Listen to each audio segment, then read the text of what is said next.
يوم جديد وأمل جديد، صباح الخير عليكم. بما إن الهجرة قرّبت تفتح، ناس كتير خافت أول ما شافت الموقع بيدّي شاشة سودا ومش شغال، خافت قالت لأ خلاص ده كده الحوار ده اتلغى.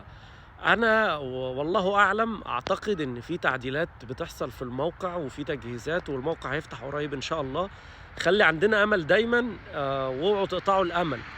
بس أنا في الفيديو ده عاوز أقول كام نصيحة لو إن شاء الله قدّمت واتقبلت، حاجات لو عملتها إن شاء الله ربنا هيوفقك هنا في أمريكا. رقم 1، إحنا هنا في أمريكا مش بنتعامل بالCV، بنتعامل بحاجة اسمها الريزوميه.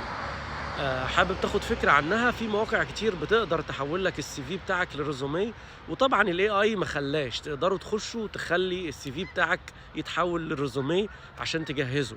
ابدأ ادخل على مواقع التوظيف وخُد فكرة عن أنواع الشغلانات و والmarket value بتاع الوظيفة بتاعتك، عشان تاخد فكرة وتعرف الrequirement أو محتاجين إيه، مؤهلات إيه، مهارات إيه وهكذا.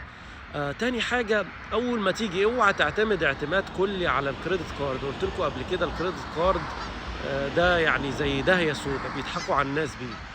حاول تبعد عنه، أو لو خدته حاول تتعامل معاه بطريقة صحيحة، إن أنت تاخد وتدفع عشان تبني حاجة اسمها كريدت هيستوري. أولا وأخيرا اللغة الإنجليزية، حاول تقوي لغتك الإنجليزية عشان دي هتساعدك كتير لما تيجي هنا.